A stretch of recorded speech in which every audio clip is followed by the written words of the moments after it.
Psikologi humanistik. Psikologi humanistik biasa disebut juga dengan nama psikologi kemanusiaan, yaitu suatu pendekatan yang multifaset terhadap pengalaman dan tingkah laku manusia, yang memusatkan perhatiannya pada keunikan dan aktualisasi diri manusia. Bagi sejumlah ahli psikologi, psikologi humanistik ini ialah alternatif, sedangkan bagi sejumlah ahli yang lainnya, merupakan pelengkap bagi penekanan tradisional behaviorisme dan psikoanalis.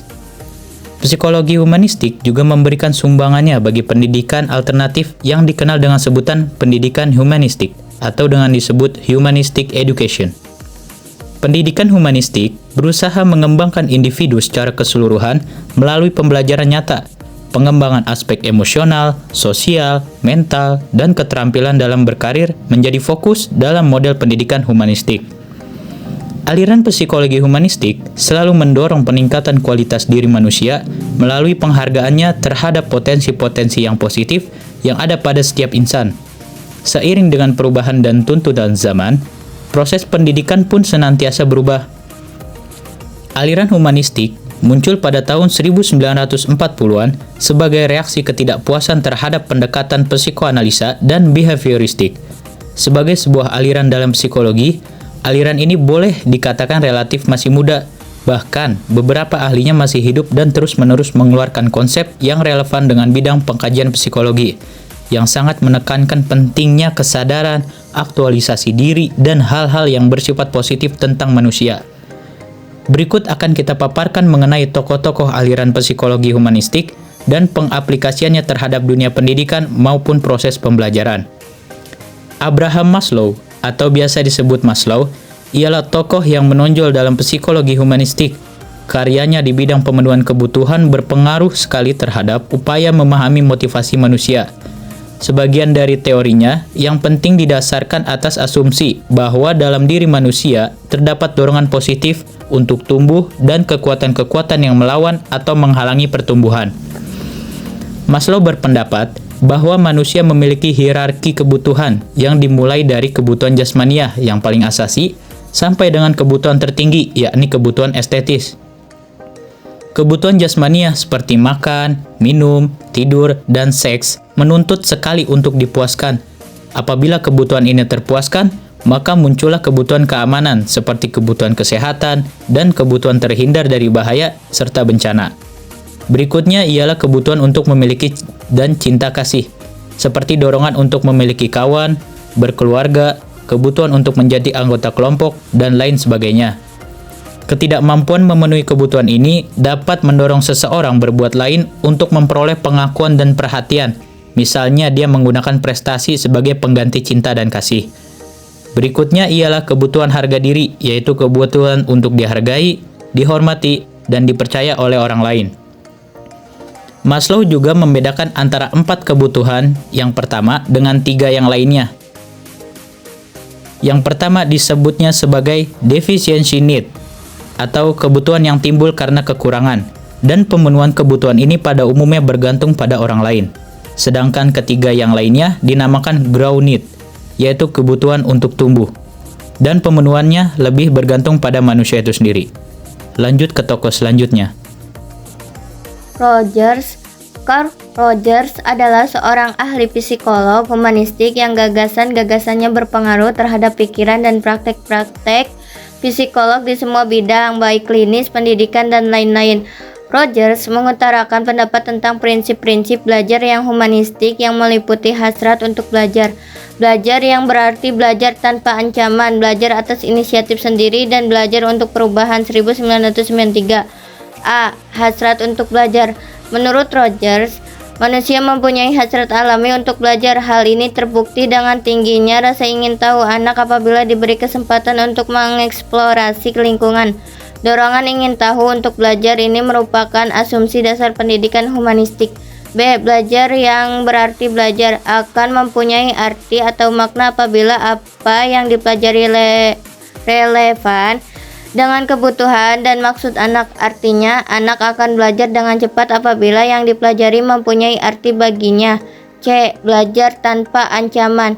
Belajar mudah dilakukan dan hasilnya dapat disimpan dengan baik apabila berlangsung dalam lingkungan yang bebas ancaman. D. Belajar atas inisiatif sendiri, mampu memilih mengarah belajarnya sendiri, sangatlah memberikan motivasi dan mengelurkan kesempatan kepada murid untuk belajar bagaimana caranya belajar. To learn how to learn.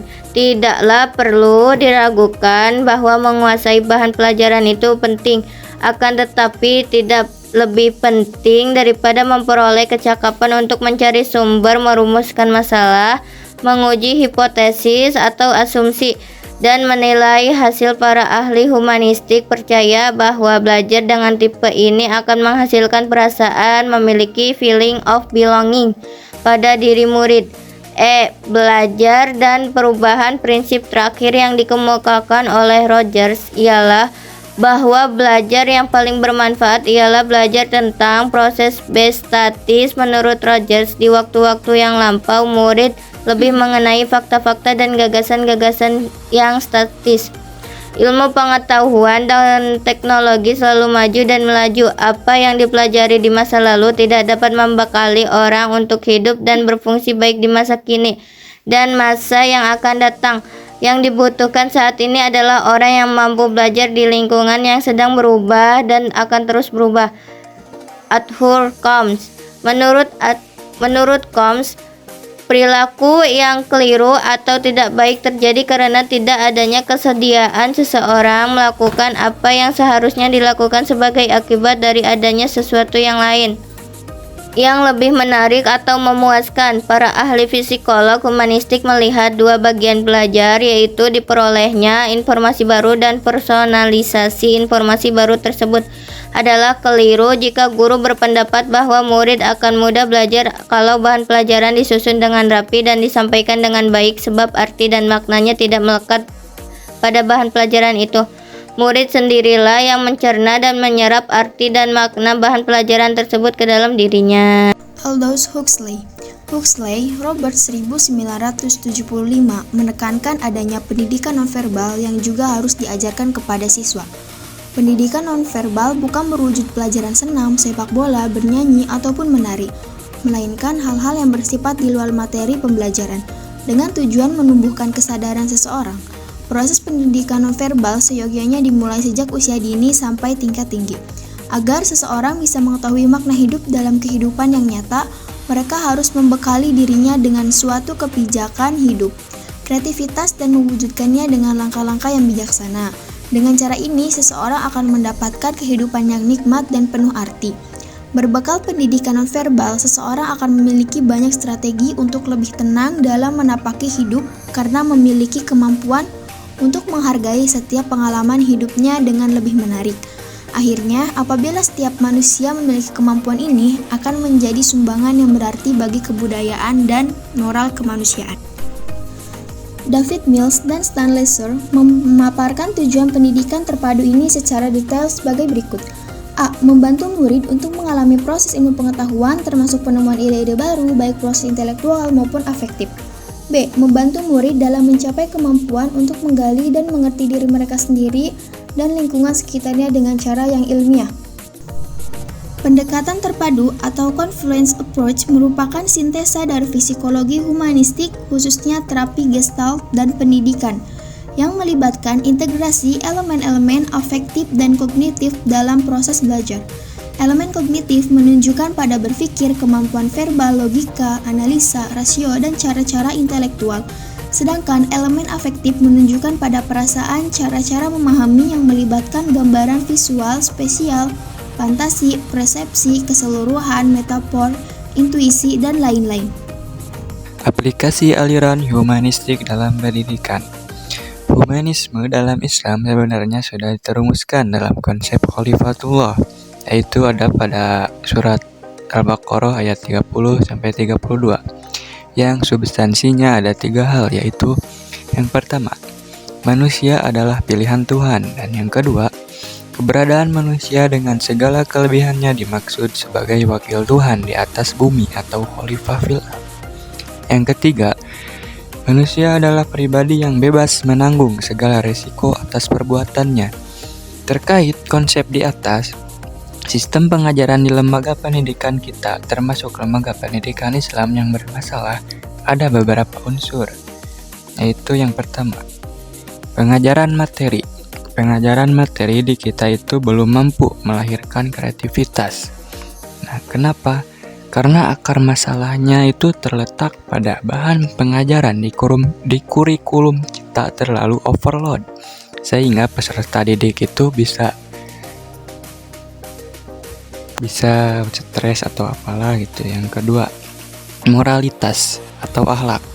Nah, masih menjadi masalah utama dalam pendidikan, yaitu akhlak atau adab ya dalam pendidikan kita itu. Yang ketiga, ada punishment atau hukuman. Terkadang di sistem di kita tuh lebih banyak koreksi dibanding apresiasi, benar tidak? Karena di kita tuh yang udah berani berproses tuh kadang susah diapresiasi atau dikasih reward. Selanjutnya, ada beberapa hal yang merupakan aplikasi dari teori-teori humanistik, yaitu yang pertama, open education atau pendidikan terbuka. Pendidikan terbuka adalah proses pendidikan yang memberikan kesempatan pada murid untuk bergerak secara bebas. Bebas di sini bukan bebas seenaknya ya atau freedom segala hal, tapi bebas di sini juga ada batasannya gitu. Secara bebas di sekitar kelas dan memilih aktivitas belajar mereka dengan sendirinya. Yaitu guru itu hanya sebagai pembimbing. Adapun kriteria yang diisyaratkan dengan model ini adalah sebagai berikut. Yang pertama, adanya suasana penuh kasih sayang, hangat, hormat, dan terbuka. Yang kedua, guru mempersepsi dengan cara mengamati setiap proses yang dilalui murid dan membuat catatan. Hanya sedikit sekali diadakan tes formal ya. Yang ketiga, suasana kelas yang hangat dan ramah sehingga mendukung proses belajar yang nyaman. Suasana kelas itu bisa tergantung gurunya ya, bisa gimana membawa suasananya, dan peserta didik itu harus bisa mengikuti suasana itu.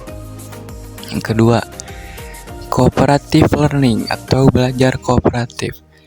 Belajar kooperatif merupakan pondasi yang baik untuk meningkatkan dorongan berprestasi murid dalam prakteknya. Ada 3 karakteristik. Yang pertama, murid bekerja dalam tim-tim belajar yang kecil, seperti ada 4-6 orang anggota, dan komposisi ini tetap selama beberapa minggu.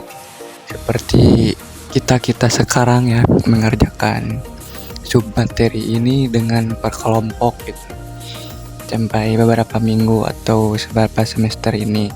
Yang kedua, murid didorong untuk saling membantu dalam mempelajari bahan yang bersifat akademik.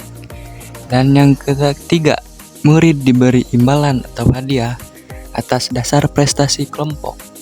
Nah, jarang sekali ya kita melihat sistem ini gitu, murid diberi imbalan atau hadiah atas dasar prestasi kita yang dicapai gitu. Mungkin cukup sekian dari saya. Pembelajaran mandiri. Pembelajaran mandiri adalah proses pembelajaran yang menuntut murid menjadi subjek yang harus merancang, mengatur, dan mengontrol kegiatan mereka sendiri secara bertanggung jawab. Proses ini tidak bergantung pada subjek maupun metode instruksional, melainkan kepada siapa yang belajar, mencakup siapa yang memutuskan tentang apa yang akan dipelajari, siapa yang harus mempelajari sesuatu hal, metode dan sumber apa yang akan digunakan, dan bagaimana cara mengukur keberhasilan upaya belajar yang telah dilaksanakan. Dalam pelaksanaannya, proses ini cocok untuk pembelajaran di tingkat atau level perguruan tinggi karena menuntut kemandirian yang tinggi dari peserta didik. Di sini pendidik beralih fungsi menjadi fasilitator proses belajar, bukan sebagai penutup proses belajar. Meski demikian, pendidik harus siap untuk menjadi tempat bertanya dan bahkan diharapkan pendidik betul-betul ahli di bidang yang dipelajari peserta. Dan proses ini cocok untuk pendidikan tinggi, di mana pendidikan berperan sebagai fasilitator penting untuk melakukan negosiasi dalam merancang pembelajaran agar ada kesepakatan antara peserta didik dan pendidik mengenai tujuan belajar yang meningkatkan komitmen peserta didik. Dan selanjutnya ada pendekatan pengajaran yang berpusat pada peserta didik atau juga bisa disebut SCL, Student Centered Learning. SCL adalah strategi yang menempatkan siswa secara aktif dan mandiri dalam proses belajar. Ini bertujuan untuk mengembangkan keterampilan berpikir kritis, sosial, dan kemampuan memilih gaya belajar. Di perguruan tinggi, mahasiswa berpeluang untuk mengeksplorasi potensi mereka melalui pembelajaran kolaboratif, kooperatif, dan kontekstual. Dan adapun metode SCL, A. Pembelajaran kooperatif, B. Pembelajaran kolaboratif, C. Pembelajaran kompetitif, D. Pembelajaran berdasar kasus. Keseluruhan SCL berlawanan dengan metode pembelajaran konvensional yang bersifat teacher-centered, berfokus pada kemanusiaan peserta didik dan meningkatkan keterlibatan mereka dalam proses belajar. Thank you.